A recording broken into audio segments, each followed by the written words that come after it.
மற்றொரு அண்மை தகவலாக பார்ப்பது, கோவையில் 20 பேர் கொண்ட கும்பலால் மாணவன் அமுதன் அடித்து கொலை செய்யப்பட்ட செய்தி அறிந்து மிகுந்த மனவேதனை அடைந்ததாக தற்போது நயினார் நாகேந்திரன் தெரிவித்திருக்கிறார்.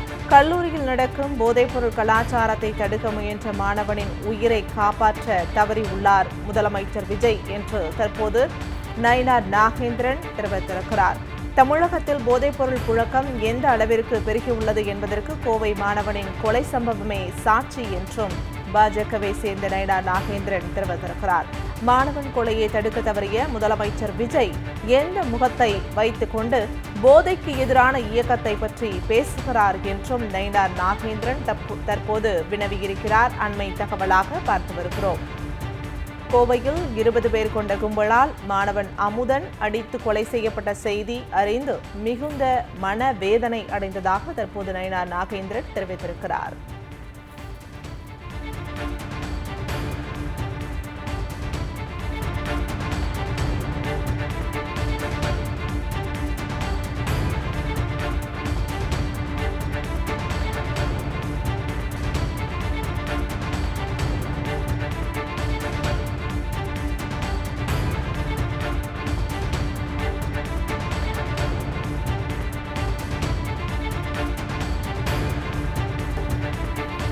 மற்றொரு அண்மை தகவலாக பார்ப்பது, கோவையில் 20 பேர் கொண்ட கும்பலால் மாணவன் அமுதன் அடித்து கொலை செய்யப்பட்ட செய்தி அறிந்து மிகுந்த மனவேதனை அடைந்ததாக தற்போது நயினார் நாகேந்திரன் தெரிவித்திருக்கிறார். கல்லூரியில் நடக்கும் போதைப்பொருள் கலாச்சாரத்தை தடுக்க முயன்ற மாணவனின் உயிரை காப்பாற்ற தவறியுள்ளார் முதலமைச்சர் விஜய் என்று தற்போது நயினார் நாகேந்திரன் தெரிவித்திருக்கிறார்.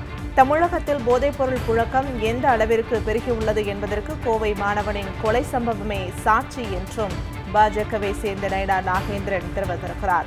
மாணவன் கொலையை தடுக்க தவறிய முதலமைச்சர் விஜய் எந்த முகத்தை வைத்துக் கொண்டு போதைக்கு எதிரான இயக்கத்தை பற்றி பேசுகிறார் என்றும் நயினார் நாகேந்திரன் தற்போது வினவியிருக்கிறார். அண்மை தகவலாக பார்த்து வருகிறோம். கோவையில் 20 பேர் கொண்ட கும்பலால் மாணவன் அமுதன் அடித்து கொலை செய்யப்பட்ட செய்தி அறிந்து மிகுந்த மனவேதனை அடைந்ததாக தற்போது நயினார் நாகேந்திரன் தெரிவித்திருக்கிறார்.